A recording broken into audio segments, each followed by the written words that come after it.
Oh dear. Ter Stegen, this is turning into a right old soap opera in Catalonia, of course. Ter Stegen was Barcelona's captain going into this season, was being very much the apt word here. This is what Barcelona said. Barcelona hereby announced that following the disciplinary proceedings opened against player Marc-Andre ter Stegen, and until this matter is definitively resolved, the club, by mutual agreement with the sporting director and the coaching staff, has decided to temporarily withdraw his role as first team captain.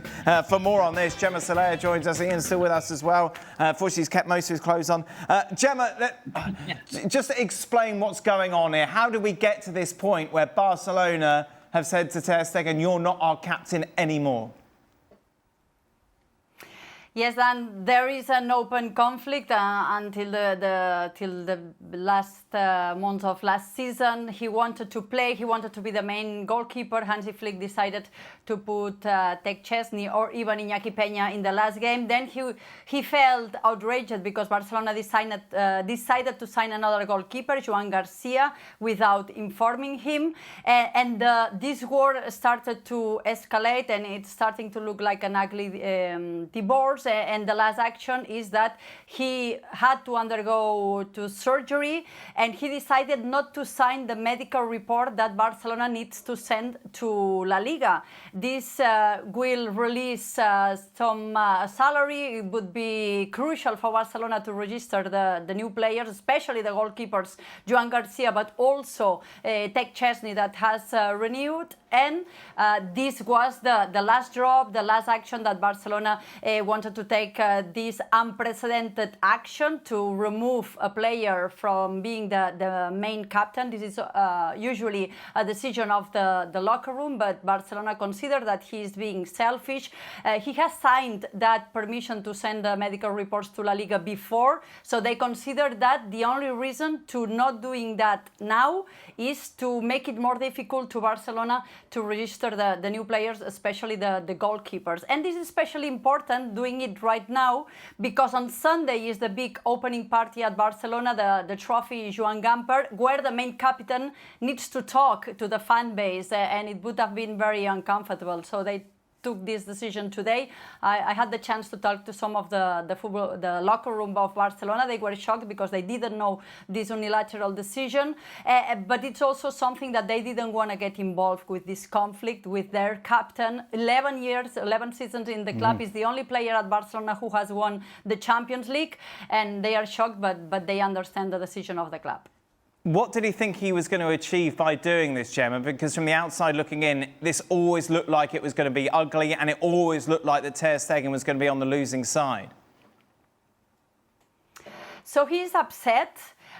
He thinks he's been mistreated, and he's having this kind of conflict with the club. He still has 3 more seasons, so at some point it will be a matter of money because he wants to be rewarded for that.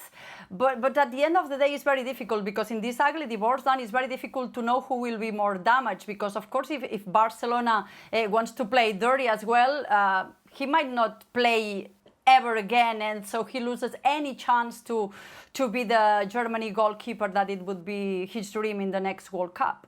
Ugly for Barcelona, Ian, here. Yeah, it is, and I think it's sad treatment of a long-serving player. As Gemma was saying, the only player at Barcelona who's won the Champions League. And this is all, again, isn't it, at the heart of this is the fact that Barcelona have got 5 players at the moment. They can't register. They need to free up money to meet La Liga's salary cap demands. And really, it's kind of all about that, isn't it? And Ter Stegen, yeah, OK, he's played maybe a little bit fast and loose and been awkward because he's angry that he isn't going to be the #1 goalkeeper. It looks that way anyway at Barcelona. But I've got a lot of sympathy with him, really, because he spent a lot of time injured in the last couple of years. And I just think it's an unedifying spectacle every year to see Barcelona scrambling around like this to get players registered. They will sort it out. They always seem to with some financial gymnastics, but it's not a good look. There's probably only 2 or 3 players safe from this at Barcelona, isn't it? Lamine Yamal, Rafinha, probably Pedri. Everybody else is probably a pawn. Think about the treatment Frankie de Jong got a couple of years ago.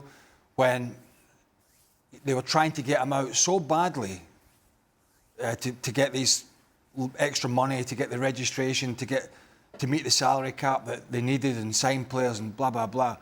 The fans were waiting at the training grounds, booing him and abusing him because, you know, the club were putting out reports that he was the bad guy. And Ian's absolutely correct. This is what they do. And so unless you're one of those 3 or 4 players that are at the moment pretty much untouchable, if they need to get you out, they will drag you through the coals and try and muddy your name. So I kind of get, and I'm saying, I'm sure there's 2 sides to every story here, but he went from, you know, vying with Manuel Neuer for the #1 at Germany to being the #1 at Barcelona, to having this long injury, really bad injury, to coming back and basically being surplus to any sort of requirements. So it is a difficult pill to swallow. Maybe he's not handling it correctly, but I think any player would be pretty peeved at the treatment they're getting after being out for so long. Yeah, there's players up and down the country, in every league, that are getting abused by the club. Because the club, at the end of the day, don't really care about you individually. They only care about what you can do for them. And the fact that ter Stegen's been out for so long, they've clearly decided he's done at our place and they're trying to get him out and they'll do anything they can. So whatever he's doing that's sticking a spoke in the proverbial wheel, then I've got a lot of sympathy for him. Iñigo Martínez, meanwhile, has left the club. Gemma, it certainly looks like he's on his way to Saudi Arabia. Does that free up a space for them to register a player? Yes, we need to know how much exactly, because it depends, of course, of the consideration of La Liga. This is not good news for Barcelona because he was a key player last season, crucial for implementing that Hansi Flick crazy headline. He helped so much Pau Cubarsí last season. He got that captain spirit, always putting a fight. I remember this connection he had with Lamine Yamal, sending this long ball. So he's gonna be very much missed. But Barcelona couldn't forbid him to go. He had a verbal agreement because he already had an offer from Saudi Arabia last season and he was asked not to leave. And he had some kind of verbal agreement that if another good offer arrived, the club wouldn't put problems in that. He's 34 years old and Barcelona considers that they have enough centre backs, but I think Hansi Flick will miss him a lot. And about the space for registering, as it depends on the consideration of La Liga. I've been trying to find out because this is just a breaking news. Some people say yes, it would at least allow, the very important thing is to register Joan Garcia, because right now Iñaki Peña should be playing in Son Moix in 11 days.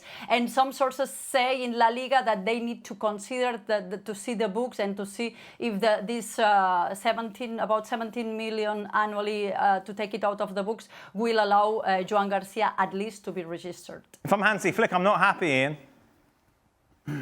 Probably not, no. But it always seems to be like this at the start of Barcelona. We're going to be covering their opening game away to Real Mallorca. So it's going to be interesting to see what team takes the pitch there, because Marcus Rashford, of course, signed in a very high-profile move from Manchester United. He's among those players who's waiting to be registered. And we had the same problem for the last couple of seasons. Yep. So, you know, what that Barcelona team might be. There we are. There's the list of the players involved. You know, somebody like Martín got quite a few games at left back towards the end of last season. You've got the two goalkeepers. So, I mean, Gemma's right. They've got to get Joan Garcia, who they brought in from Espanyol, quickly registered. And what have we got? 11 days? Yep.